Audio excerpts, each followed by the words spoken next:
Hi, good evening, everyone. I'm McKenna. I'm the owner of Murder by the Book in Houston, Texas, and I'm really excited tonight to be hosting this event with two of my favorite authors, Rhys Bowen and Hank Phillipi Ryan. All of our regular customers know in particular that Rhys's Lady Georgie series has been one of my hand-selling favorites for years. I love her and all of her shenanigans, and a Christmas-themed Lady Georgie is even better and what the world needs right now. So I'm very excited to be hosting this. It's actually a pre-release event. The on-sale date was pushed back a week. The book will be out on Tuesday. And for those of you who are interested in ordering, we have signed book plates to go along with this title this time. I'm dropping a link in the comments right now that will have more information about Rhys, her books, Hank, her books, and of course, if you'd like to order copies, that link will help you with that. If you have questions, do not be shy. There's no such thing as a dumb question, and we'll get to those in the second half of the event. I do want to mention a couple things since we are amazingly in October already. Supply chain issues are not just for your groceries. It's happening with books. On sale dates are getting changed constantly. If you know that you want a particular book for holiday giving, we highly recommend pre-ordering or shopping early. There are going to be issues. There are already issues that are happening. And remember to not take it out on your local shop people. They're doing the best they can. We're doing the best we can. There are just some shortages and some delays. So we would really encourage you to start your holiday shopping early and to pre-order those big fall titles. Again, we have signed book plates for God Rest Ye Royal Gentlemen. And don't forget to put questions in the comments. So I'm going to bring on the star of the show this evening for her new book in her festive attire. Hi, Rhys. How are you? Hi, how are you, McKenna? I'm fine, thanks. It's always a delight to talk with you. I'm so glad that you are here with a new book. Let me go ahead and do your official bio, although I'm sure we have plenty of people watching who know who you are. But here we go. Rhys Bowen, a New York Times bestselling author, has been nominated for every major award in mystery writing, including the Edgar, and has won many, including both the Anthony and the Agatha Awards. She's also the author of the Molly Murphy series set in turn of the century New York and the Constable Evans Mysteries set in Wales, as well as multiple internationally bestselling standalone novels. She was born in England and now divides her time between Northern California and Arizona. And as I mentioned previously, this is a new Lady Georgie book in the Her Royal Spinous series called God Rest Ye Royal Gentlemen. And it's wonderful, as all the Lady Georgie books are. Thank you. Of course. We are also joined by, as I like to say, my favorite person for the evening, because they take the work off me. We have a guest moderator in Hank Phillipi Ryan. Hi, Hank. How are you? Great. How are you two? Congratulations, Rhys, on your wonderful book. McKenna, thank you. Yeah. Well, thank you for being here. And like I said, you make my life easy because I just get to sit back and listen to a conversation between friends, which is my favorite thing to do. I'm going to run through your bio as well, and then we'll get the show started. USA Today bestselling author Hank Phillipi Ryan has won 5 Agatha Awards in addition to Anthony, Macavity, Daphne du Maurier, and Mary Higgins Clark Awards.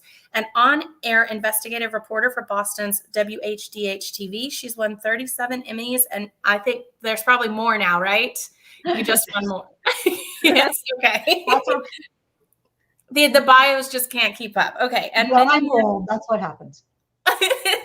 And many more journalism honors, and her work has resulted in new laws, criminals sent to prison, homes saved from foreclosure, and millions of dollars in restitution for victims and consumers. A past president of National Sisters in Crime and founder of MWA University, her novels include Trust Me, The Murder List, the Charlotte McNally series, and the Jane Ryland series. Ryan lives in Boston with her husband, a nationally renowned civil rights and criminal defense attorney. And I will mention that she also has a very recent release, Her Perfect Life. And more information can be found about that. Sure. There it is. I just happen to have this. Yeah. It just went into a second printing. So the books you have are the end of the first edition. So excellent. So if you want a first printing, links in the comments. All right. So I am going to leave you two to chat, and I will be back here in 35 or 40 minutes. If you're a viewer, don't be shy. Get those questions in the comments. Have fun. Bye, McKenna. She'll stay with us. She'll stay with us. Yeah. McKenna and Maisie, that's great. A wonderful team, a wonderful team. Rhys, your book. I mean, it's fabulous that you write about royalty because you are the queen of us all. What did you think when you saw this gorgeous, gorgeous cover? Well, I love the cover, except the guy on it. He can't be Darcy. He's not nearly sort of hunky enough. He's too restrained, don't you think? You know, this in one of the very few times I'm going to disagree with you. Oh.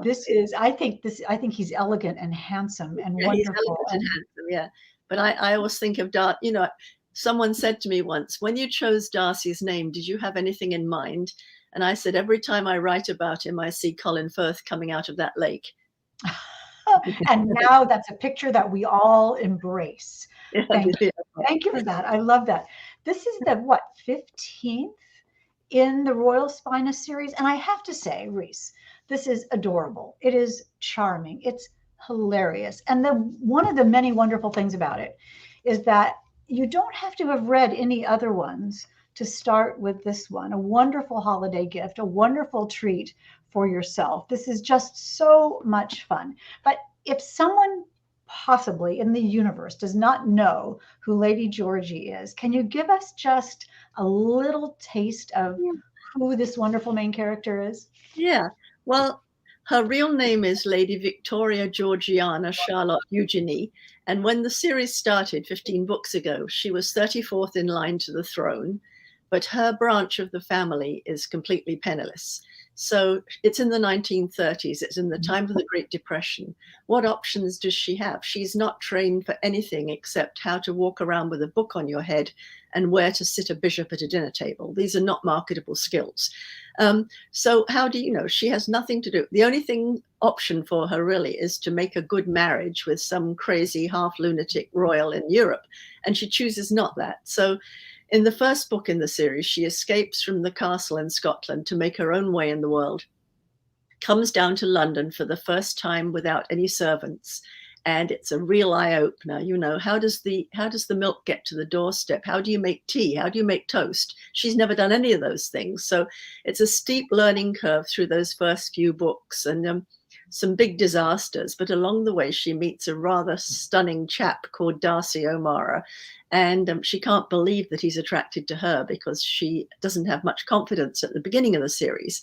Mm-hmm. But as the series goes along, they get closer together. And now we have just 2 books ago, we saw their marriage. We've been through their honeymoon. And we're now up to their first Christmas together in a really nice house.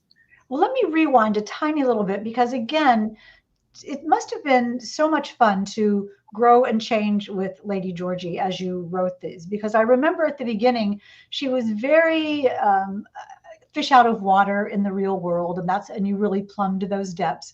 And was it fun for you to put yourself in her brain and see the world through those eyes and and also that reveals to us that we love her, that she's determined, that she's witty, that she's funny, that she's a little, she doesn't really understand how the world works, but she wants to learn it. Yeah, to start with, she is a naive young woman who has grown up in a remote castle in Scotland. She's been sent to finishing school, but that's really the only time she's been out in the world. And she's very unsure of herself. She's a little bit clumsy whenever she's stressed. She tends to be a little bit clumsy. I have to say she does channel me a little bit because over the years, I think I've got a little more confident now, but over the years, things would happen to me just when I thought I was being confident. I'd walk through the swing door into a hotel and throw my scarf over my shoulder, only to have it cut in the spring door, and then I'm pulled back. I've done things like that. Or once I stepped into a hotel and I was walking with confident strides and I was wearing high heels just like yours. And I used to do that stupid sort of thing. And I stepped into sort of a little hole in the carpeting. So I went on, but my shoe was still standing. So I know what things like. And of course, the most famous scene in Georgie of something going wrong was when she's asked to model for a fashion friend. And she puts on this very strange outfit. It's really tight over her hips and it buttons behind the neck. And she thinks, this is a very strange outfit. What could it be? And she starts to walk out. and she can only take tiny little steps. And then she sees something flapping beside her, and she looks down, and it's culottes, and she's in half of it. I remember this. And I don't mean to shriek about it, but this is one of the things that's so wonderful about your writing. You seem to get such a kick out of it. I mean, it has to be fun for you to write these stories. And I will admit that I hear your voice in my head when Georgie talks. Yeah, I think so. I mean, her voice came to me so naturally. When I started thinking about the series, I just sat and wrote in the first person, and the voice just came to me. And actually, those first 5 pages of the book are as exactly unchanged as I wrote when I was just trying her out. So yeah, I do hear her. And the thing with this series is, you know, life has been rather grim recently. It is lovely to sit and chuckle. You know, I'm sitting there and I'm writing, and I call out to John, hey, listen to what Queenie just did. And do you know what Mummy just said? You know, and so it's fun for me. And it's, someone said, last night I was doing an interview with Barbara Peters, and she said, well, you're in charge. You can make them. I said, no, I'm not in charge. No, I mean, they just go off on their own. They go off on their own, and I just follow along saying, hey, wait a minute. You know, that's what happens once you. I think it's so clear in the book. And one of the things that I think is so educational almost for people who want to write is that Lady Georgie, who we all adore now and is in book 15, and we'll talk about that in 1 second, almost didn't happen, right? No. She came about by mistake, I think, because my publisher at the time was saying to me, we can't really break you out unless you write us a big, dark, standalone novel. And I kept thinking of all these terrible, horrible things, you know, serial killers and child kidnappers. And I thought, I don't think I want to stay there for 6 months. So I thought, all right, I'm going to think of the most improbable sleuth I possibly can. How about if she's royal, but she's penniless, and it's the 1930s, and there's Mrs. Simpson. So I started writing this. My agent, we sent it to my editor, and she went, no, we didn't want that at all. So it went out to bids, and it went somewhere else, and I've been happy ever after. But so she didn't really happen, but what a joy that she happened, because it's interesting because someone was saying it. I don't remember who it was, but it might have been Sue Grafton, who said that sometimes the universe just provides you with an idea. Yeah. And if you embrace it, and if you take what's offered, look what can happen. And look what happened now. We're on book 15. Yeah. And talk about the specific, so many wonderful characters in this book, Rhys. Amazing, amazing, amazing. But let's just start with the plot a tiny bit. It's 1935. It's Christmas. And Lady Georgie is very excited because she and Darcy are in this gorgeous country home, and they decide to have a party. Now, one step at a time, what happens next? Yeah, so that first Christmas together, and Georgie says, you know, we could have a house party. We could invite all the people we love the most. And so that she sends out all these invitations, only to have them all come back saying, sorry, we've already got a commitment for Christmas. So it looks like it's just going to be her grandfather, who she adores, her old Cockney grandfather. I should add, for those who don't know, Georgie's father was Queen Victoria's grandson, but he married a famous actress from very lowly beginnings, her mother. And so she had one grandfather who was the Duke of Rannoch, and the other one who was an ex-Cockney policeman who she adores. So he comes, but it's hardly a house party with just grandfather. Because one of the really fun parts of this book, and I'm not giving anything away, but a scene that's so Georgie-esque and so of the time, which you capture so beautifully. And I want to talk about that later, because the books are very, very funny and sweet, but they're very authentic, and they're, you know, we learn a lot from them. So there's this fabulous scene when Georgie and Darcy decide to have a big party for Christmas, and they realize they need a cook, and their cook is, we'll talk about her later. Yeah. So Georgie trots off to London to find a cook. And that is an amazing scene. Talk a little bit about that. Well, yes, they've been making do with her ex-maid Queenie, who has been a walking disaster. She can cook fairly well, but things tend to happen to her. So she goes up to London, and her friend, who's a princess, says, well, you have to go to this agency to find a cook. So she goes to the agency, where they're a lot grander than she, who is the daughter of a royal duke, is. You know, they look down their noses at her. And when she says she'd like to hire a cook or a chef, they say, and when would it be for, madam? And when she says this Christmas, they go, oh, no. No, everybody is taken for this Christmas. You couldn't possibly get anybody. And so Georgie actually, in a way, is rather relieved because she's rather frightened to have a real sort of chef coming to her house. So, but obviously we're going to have to be stuck with Queenie's cooking for Christmas, which might or might not be disastrous. Well, if you've read any of your wonderful books, you know that when we get to Queenie and the cooking in God Rest Ye Royal Gentlemen, it will always be fun. And then the next scene when and I want you to connect people with her grandfather, because that is such a balance of she's just come from the hoity-toity agency into the arms of her adorable, baked bean eating grandfather. She loves. It's quite and in a writing sense, those two scenes juxtaposed are exactly what your books are about. Us and them, up and down, high and low, the class system.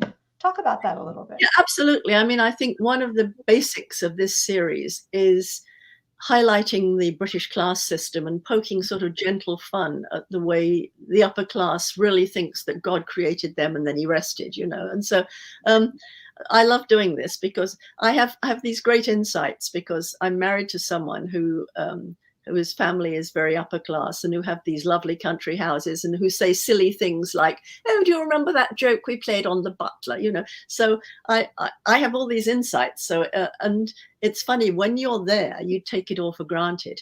But now I'm here. If I go back, everything is grist to my mill. I grab it all and think, oh yeah, that will make a good scene. So grandfather he's a sweet and lovable Cockney man. And to Georgie, who's grown up in a castle, her own mother ran away. She was a bolter. She was one of these women who went from one man to another man. As I said in one of the books, she has been many things to many men on 6 of 7 continents. So her mother left when she was 2. So Georgie's grown up really without a parent. She had a nice nanny, but it's not the same. So she's grown up very lacking in someone who loves her. And so when she finds this grandfather, he's kept from her, actually. They won't let him see her during her childhood because he's considered far too lower class. But anyway, when she connects with him, he's someone who loves unconditionally, who's ready to give a big hug. And to Georgie, this is absolutely wonderful. She adores him and she wants to, he hasn't been very well and she wants to keep him alive forever, So she's so glad when she can whip him down to the country house and feed him up. So, and poor grandfather, that's another thing in the series. You see, grandfather isn't comfortable in Georgie's world. He's not a servant, but he's not comfortable being served either. So he doesn't really know where to put himself. So he's very, This is why only you could write these books. I mean, these are the underpinnings of the books that if you get them right, it's beautiful and brings tears to your eyes, but it's easy to get them wrong. But you take us on this journey and introduce us to both sides of the party and let us know how that was. So let's go back to the country house and the Christmas party. Everybody has said no, except Granddad is there. Then what? So Georgie's saying, oh, well, it will be lovely, just the 3 of us. But then it turns out the house party is going to be a little bit bigger. One person she hadn't invited was her brother Binky. He's now the Duke of Rannoch. He's clueless, but not bad. He's a sort of endearing sort of chap, but totally clueless. However, he's married to someone called Fig, who is probably one of the nastiest people in the universe. And she gets this letter from Fig saying, well, Georgiana, now you have this lovely big country house. A terrible thing has happened to us. Our boiler has burst, so we have no heat at Castle Rannoch. So I said to Binky, why don't we go and stay with Georgiana for Christmas? It will be lovely. So this is the last thing that Georgie absolutely wanted, but she's stuck now with Fig and Binky. Well, the children are nice, but they're coming. So they now have a slightly bigger house party. They have Fig, Binky and grandfather. It's not exactly millions, but it will be okay until, do you want me to? So I just have to interrupt you because I'm so sorry. I'm just sitting here laughing as you talk, not only remembering the book, but you say things like, and so now they only have Fig and Binky. And I'm thinking, Fig and Binky. And all of your fans completely know who Fig and Binky are. We love to hate Fig. But those nicknames are completely hilarious. And even when you say them, it's funny. Yeah. Well, the funny thing is, I mean, it's a very common thing among the British upper class to have nicknames. And I suppose because it's the one, not only is it the one term of endearment, I was talking about this with Barbara last night, and she said, maybe it's another way of making it them and us. If you're in the in circle, you can call them by their nickname. If you're not on the in circle, they would be, Lady Hortense. So it's interesting that it probably is an in thing too. But John's family still has loads of these cousins with nicknames. We do have a Fig. We have a Fig, a Dude, a Puff. I mean, Puff is this very elegant older lady. They say, "Oh, Puff's coming to dinner tonight," and she comes. So, it's funny that it's still going on. So there's a real Fig. Does she read your books? I don't think she does. She's one of my husband's least favorite cousins. So I don't know if she has by now. She might have, but she's not part of the family we actually hang out with. So I don't know. Well, we'll never tell. We're hoping that she's not on this call tonight. So we have Fig and Binky and grandfather and Darcy and Georgie at the Christmas party, yep. Incipient Christmas party, and then, but wait, there's more. Something else happens. Yeah. Well, in Georgie's life, nothing runs smoothly. She's going to get married 2 books ago, and then everything goes wrong before the wedding. So poor Georgie, if you love your characters, you make them suffer, don't you? So they get a letter from Darcy's aunt Ermintrude. She's his mother's oldest sister, and the only thing we know about her is that for the wedding she sent the absolutely most ghastly painting that she'd painted herself, and it was just so awful that it went straight in the attic. Anyway, she's written a letter, and she says she's moved down from Yorkshire, where she was living before, and she's now living on the edge of the Sandringham estate. And those of you who know England will know that Sandringham is the big house where the royal family spends Christmas every year. It's in Norfolk. It's not a palace. It's just a very big country house. And it has all sorts of smaller houses dotted around the estate. Will and Kate live in one of them now. So she says, I'd love to have, I'm now living down here. I'd love to have a group of young people around me for Christmas and have a real genuine house party. Georgie thinks, oh, jolly good. I won't have to cook. I won't have Queenie as my cook. But she goes on to say, you might not know this, but I used to be lady in waiting to the Queen. They didn't know this. Georgie's always pictured this aunt as sort of trailing scarves and being terribly artistic. But she said, I was once, and the Queen is still very fond of me. And she's lent me this grace and favor house that I'm now in. And when I told her that I might invite you, she said, oh, please do invite her. I really would love to see Georgiana again. And the way it's phrased makes Darcy say, I think this is a summons in disguise. And from the Queen. From the Queen. And Georgie, of course, says, oh, golly, because the Queen in the past has summoned her. And each time it's something very difficult or embarrassing. At the very beginning, it was spying on the Prince of Wales and Mrs. Simpson to see if there was anything in the rumours. More recently, she's been sent abroad to try and recover an antique stolen from Buckingham Palace. I mean, there's all sorts of awful things she's had to do. So Georgie isn't very thrilled about the fact that the Queen is dying to see her, but she is thrilled about the fact that she won't be alone with Binky and Fig for Christmas. And so off they go to Aunt Ermintrude's. You said a grace and favor house, and that was a new term to me. Tell us a little bit about what that means. Well, the royal family owns a whole lot of properties. Obviously the big palaces, Buckingham Palace, Windsor Castle, they're owned by the state, but the royal family personally owns a lot of smaller properties, and they can lease these to someone, lease these for life to somebody if they choose. They do it to a lot of very old and respected servants. If someone served them, been the butler for 30 years and wants to retire, they will give him a little cottage for the rest of his life. And so in this case, they've given her quite a nice house on the edge of the Sandringham estate.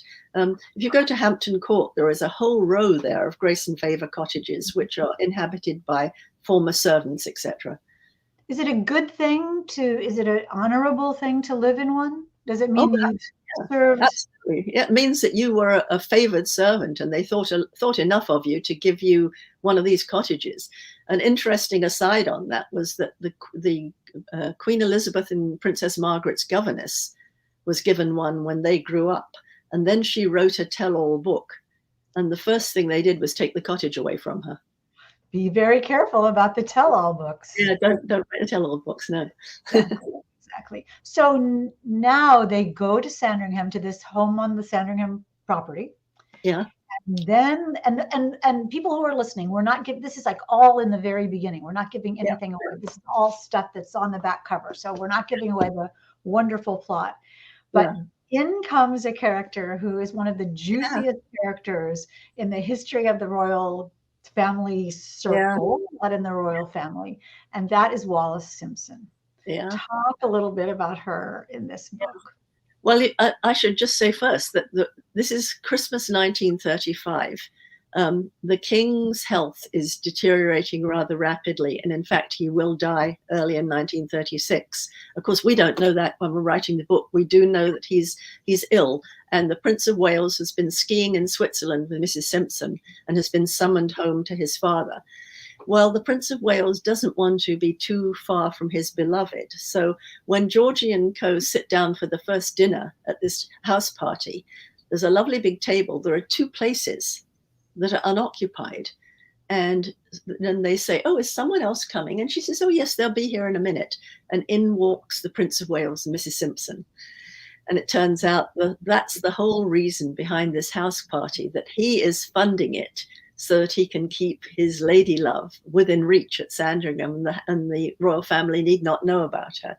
So from the very beginning, writing about Mrs. Simpson has been one of the great joys of this series, because all the research that I've done has indicated how incredibly catty she was. She was one of the most bitchy women you will ever come across. She was self-centered, she was cutting, she made fun of people, and she bossed him around. She would, anybody else would have to, a member of the royal family, you would have to call him sir, and you would have to wait till he spoke to you.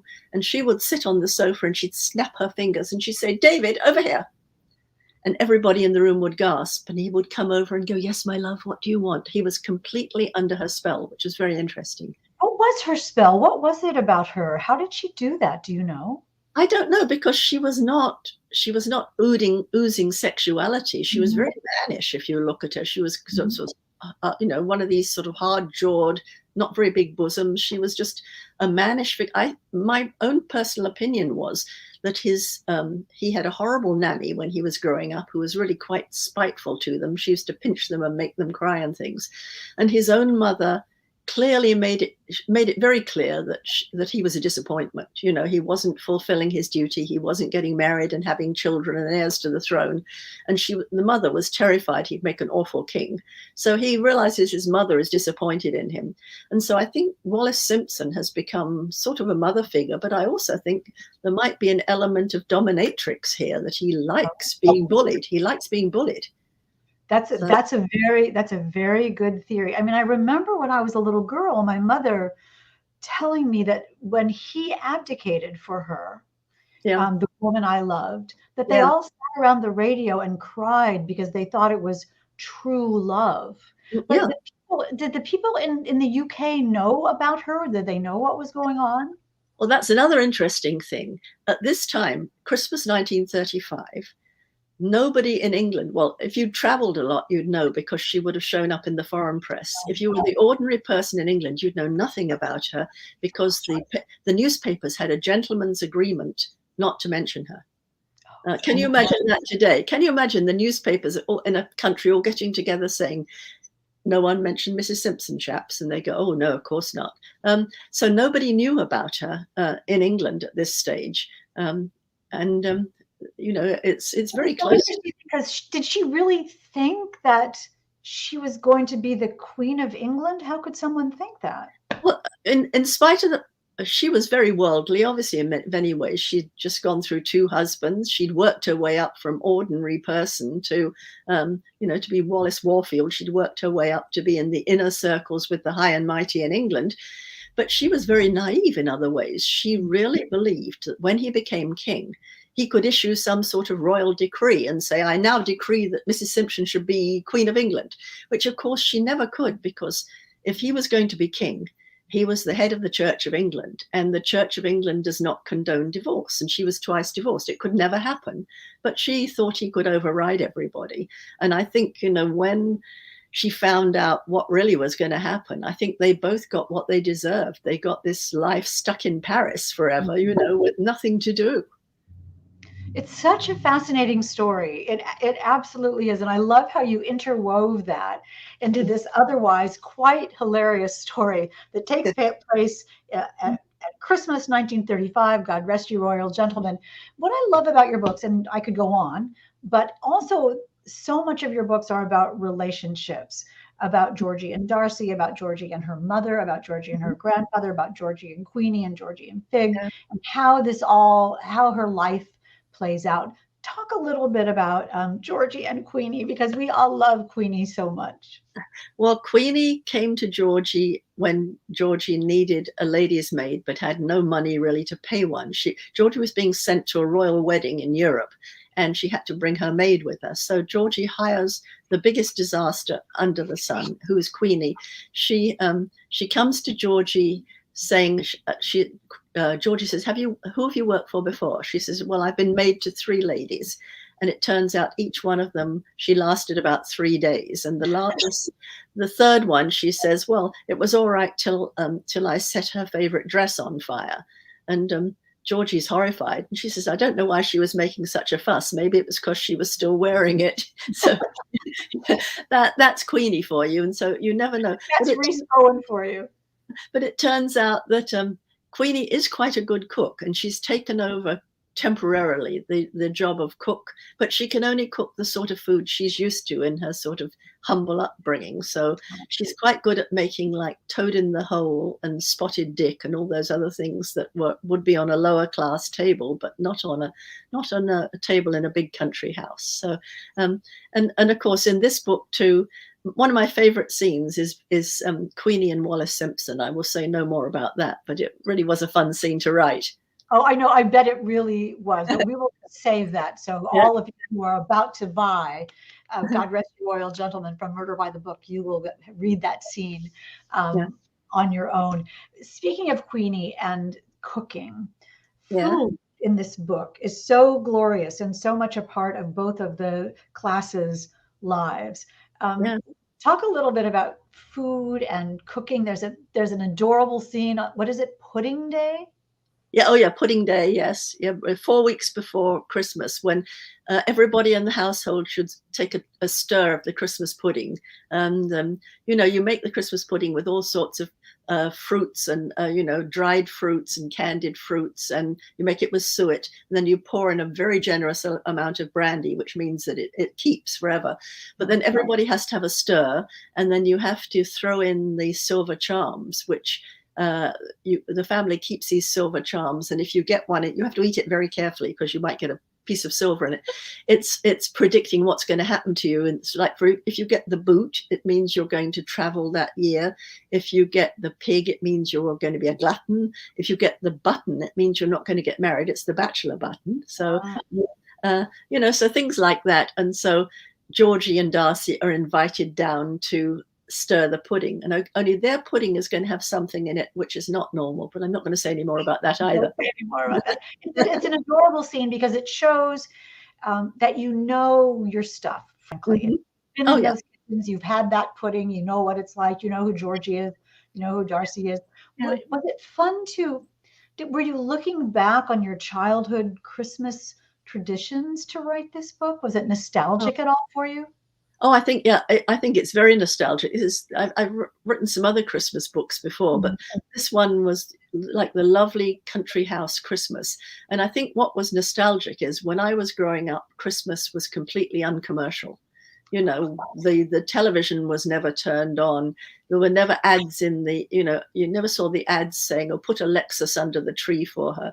It was very simple little presents. My presents in those days would have been a new sweater or a long playing record or something like that. And we had all the lovely things like the carol singers would come around to your door and you'd bring them in for some mince pies.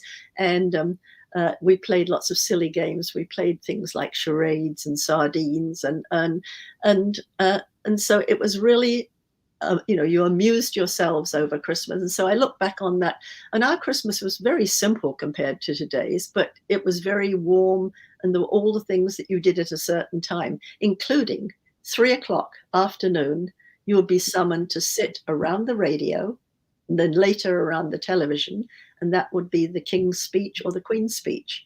And the Queen spoke to the Commonwealth at 3 o'clock in the afternoon, and everybody in England had to sit there and listen to her. And it was, it was part of the tradition. So it was kind of. Do you remember that feeling as a little girl listening to the Queen? Yeah, I mean, I think it was just so much what was done. It meant that the Queen was sharing your Christmas, which was nice. She would say, I'm talking to all of my subjects throughout the Commonwealth of Nations, and I'm wishing you all at Buckingham Palace here, we've just had our turkey. And you think, oh, good, so have we. It was a very nice, warm sort of thing.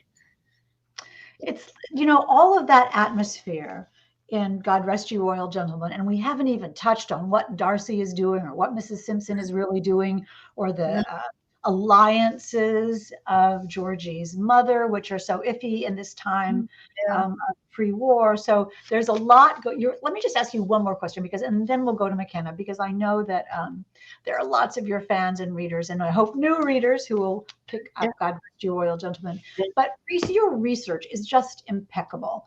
I know you, and I know you work hard on this. How do you feel when you get to use all those things you look into and then weave them into this really charming, relatable, irresistible story?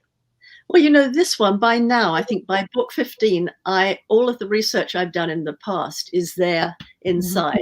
I've read all the biographies on the Prince of Wales and on Mrs. Simpson. And, so if the royals say something in my book, it's either something I know they've said or something they've thought. So I don't ever really make them do anything out of character.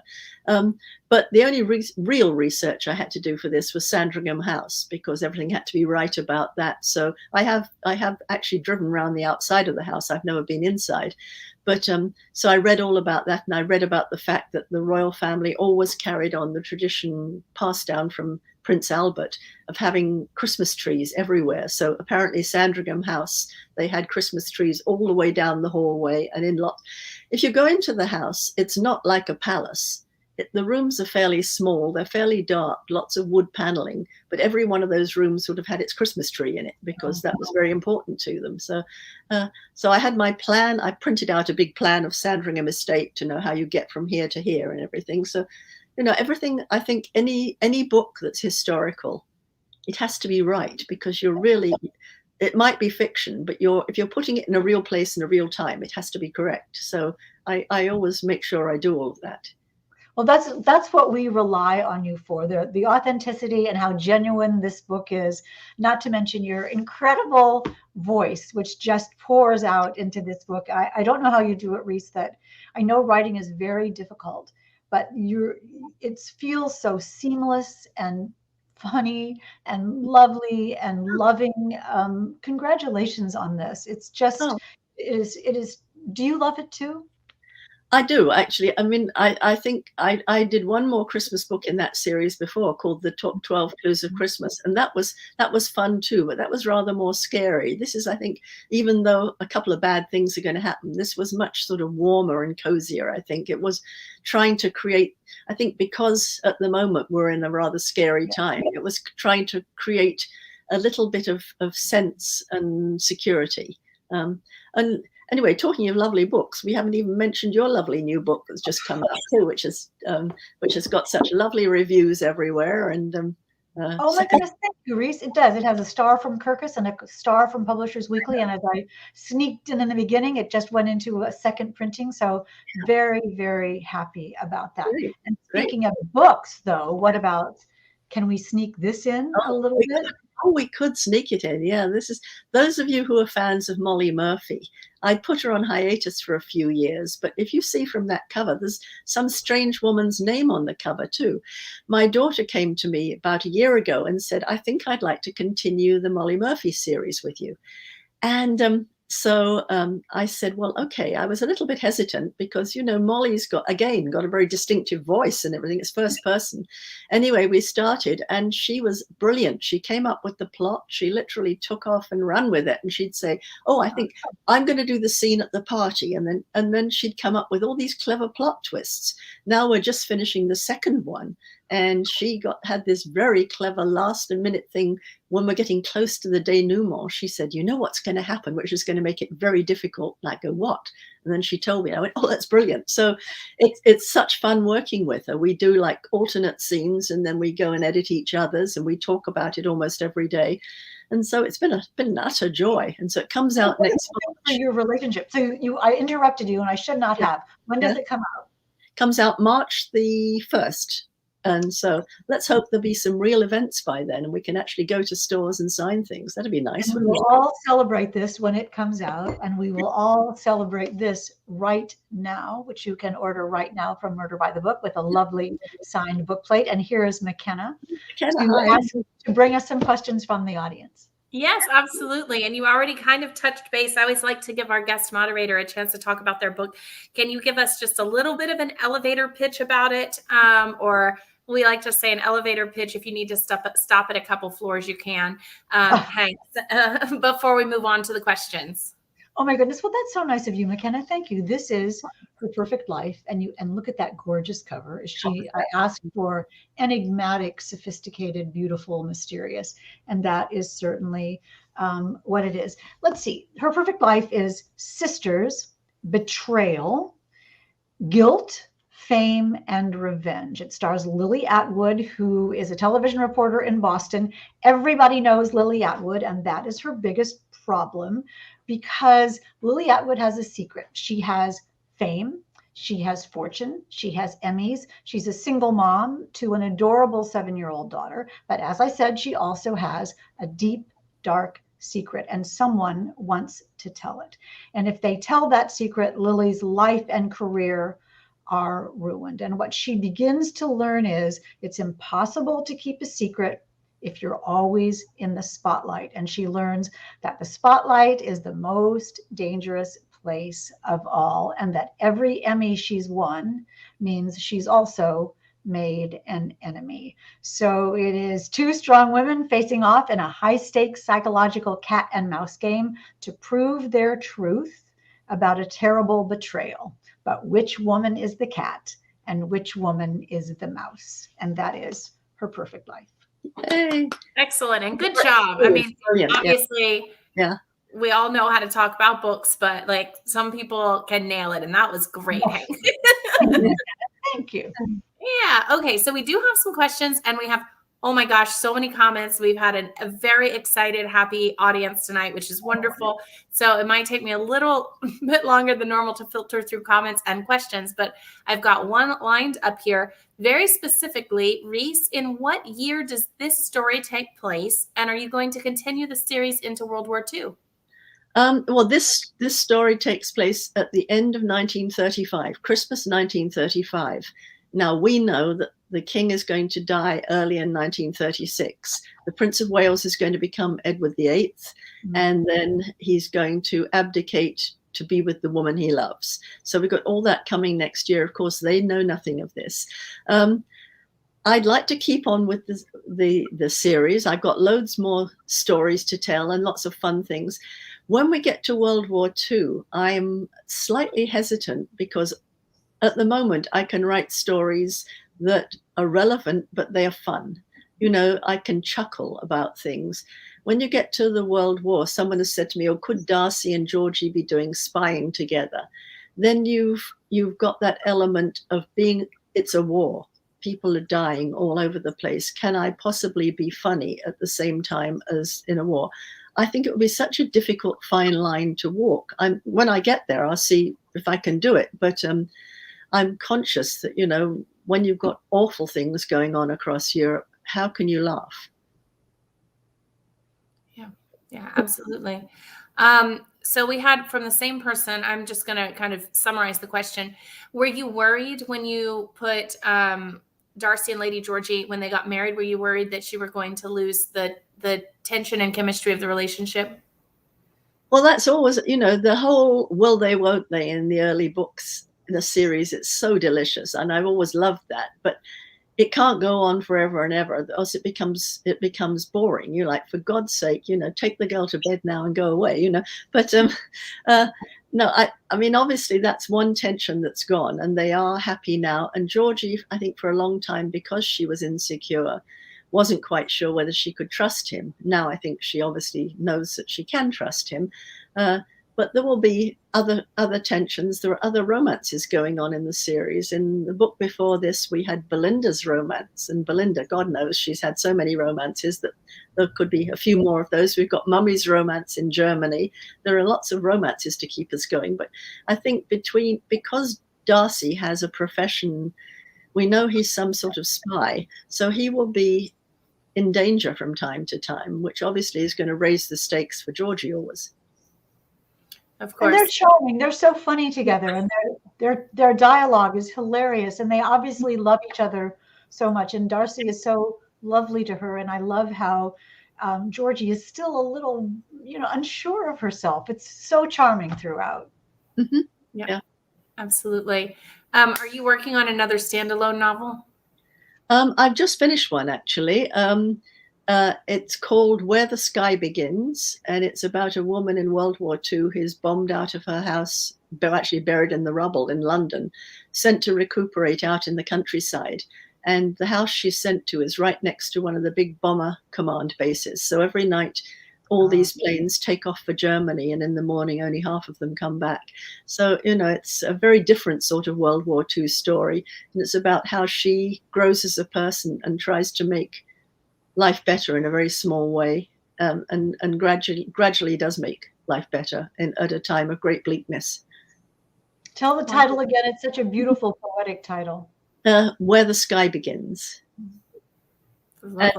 And I've just started on the next Lady Georgie book too. And in this case, I don't have a title yet. Anyone who comes up with a good title can email it to me. I'm sending Georgie to Paris because Belinda, her best friend, has gone back to Paris and has been studying design with Coco Chanel. And it's about to be Fashion Week over there. And Georgie goes over with Darcy, who has, as normal, a spot of business. But she's with Belinda, and bad things are going to happen on the runway. So we'll have to see what they are. I'm thinking Rendezvous on the Runway, but then you always come up with the perfect title. Maybe McKenna can come up with something for that. Yeah, right? Yeah. I was tempted to We'll Always Have Paris, but Well, we saw Chanel in Naughty and Nice, right? So I was about to ask if Chanel was coming back. So this but Georgie's not going to model this time. She's just going to be in the background. Excellent. So we did have someone who wanted you to talk about your writing and revision process a bit.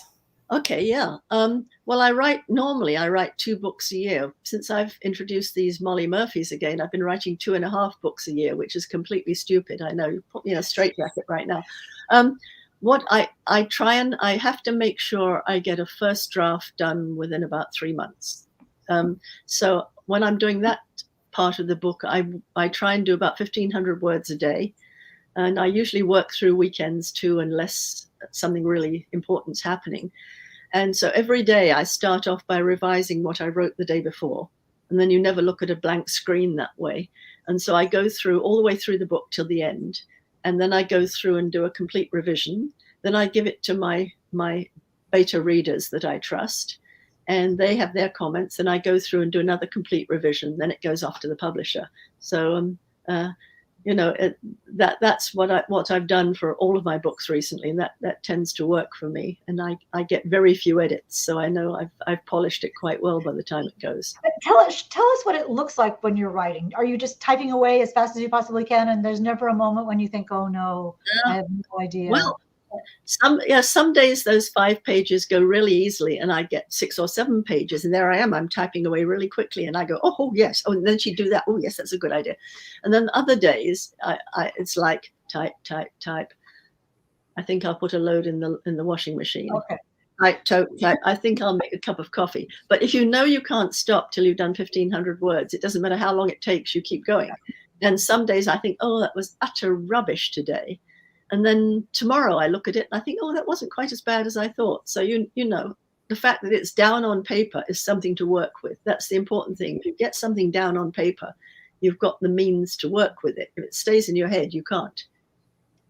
No, I agree. That's exactly how I work too. Just precisely exactly the same system. Mm-hmm. And I remember the day when I thought, I better go alphabetize my spice rack. Yeah, yes.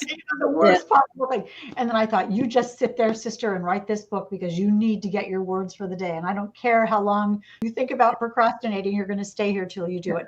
And but that's the thing about you, Rhys, that discipline. Think how hard that is for a person who is not Rhys Bowen to write 2.5 books a year. I want to tell you all that is nigh on to impossible. So the discipline you must have about it, Rhys, and the passion also. Well, I think I have to enjoy it too. You know, that's the point. I told myself years ago, if ever I sat down and thought, oh God, I've got to write another Royal Spinous, I would stop right there.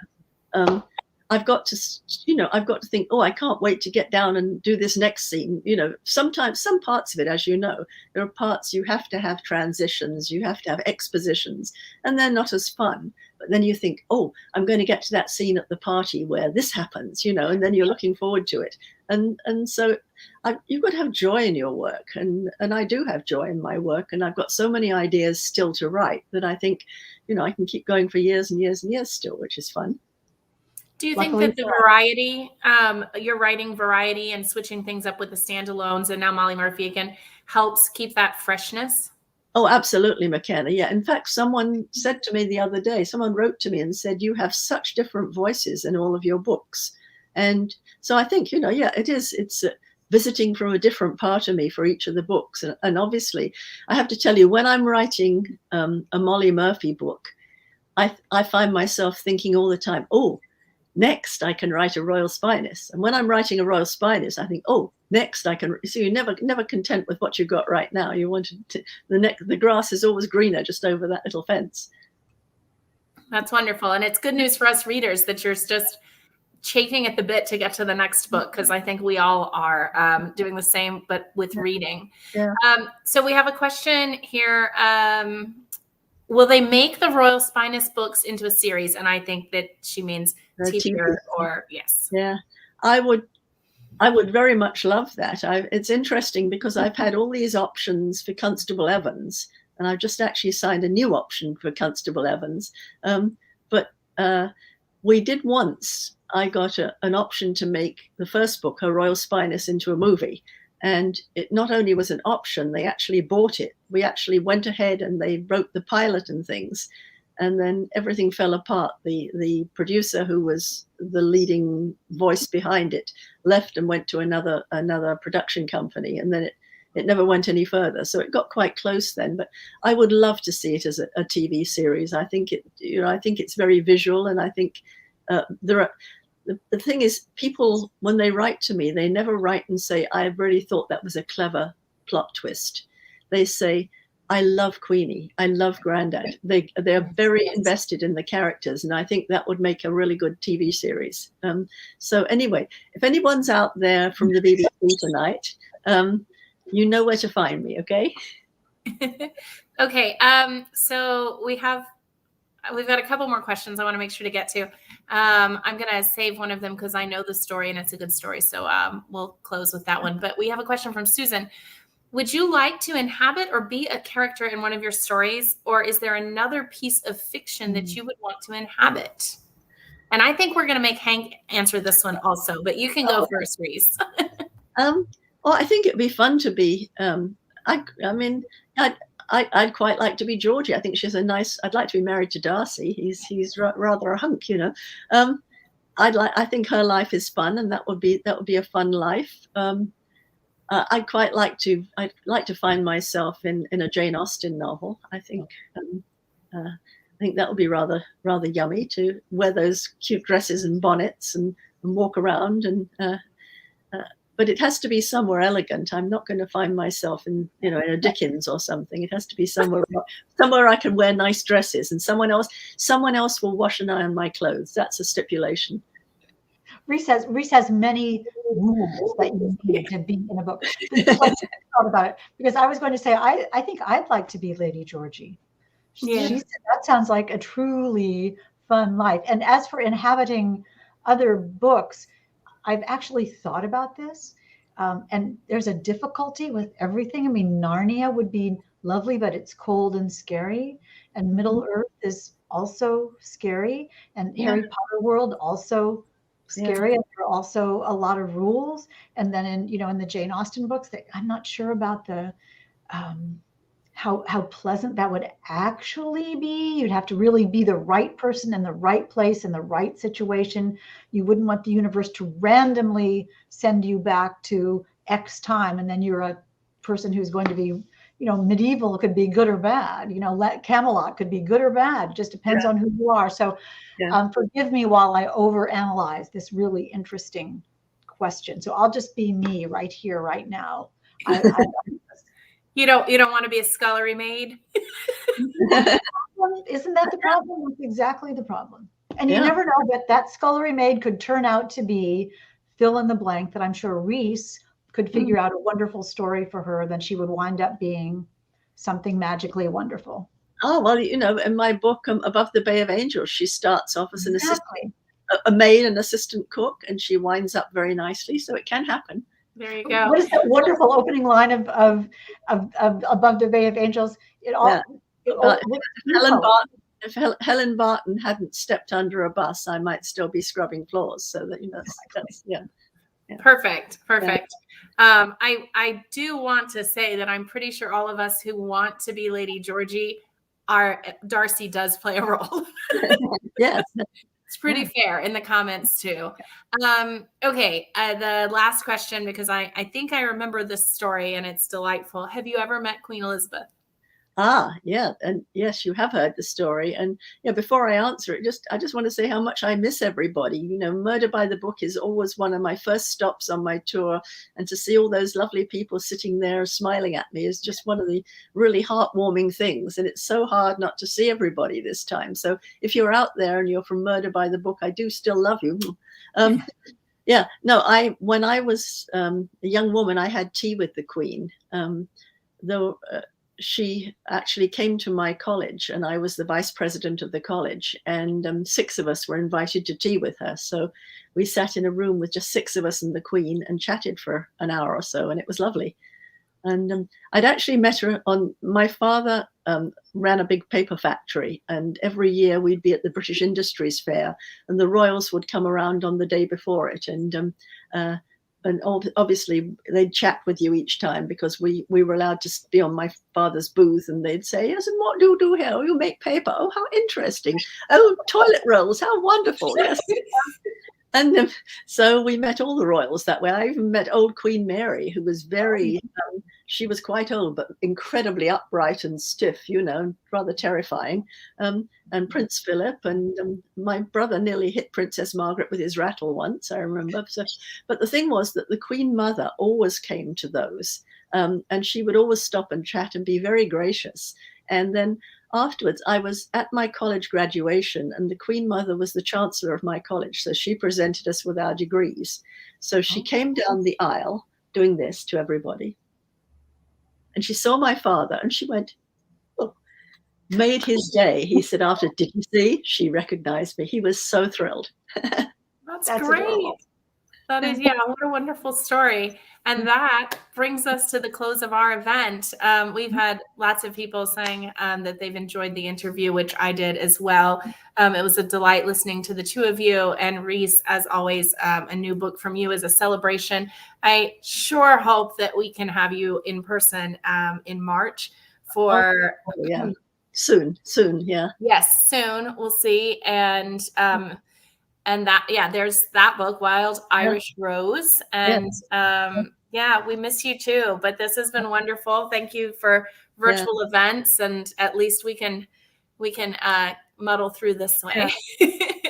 Thank you. And thank you so much, my darling Hank, for chatting with me. It's so much easier to have someone just to chat with rather than just stare at a screen and talk. And you asked, all the questions you ask, of course, are perfect, because you've had all those 37 Emmys. You probably have a lot of enemies after what you said. Yes, we don't think about that, but the questions come from love, Rhys. Yeah. I admire you so much, and I respect you, and I adore you, and this book is absolutely wonderful. So when McKenna asked me to come do this, I was completely thrilled. Thank you. Well, thank you both. Then thanks to everyone watching. As I mentioned before, we have signed book plates for this book. We have copies of Hank's book. All the information's in the link at the comments. And I am going to say good evening and sign us off. Thank you both again. Good Bye, night. everybody.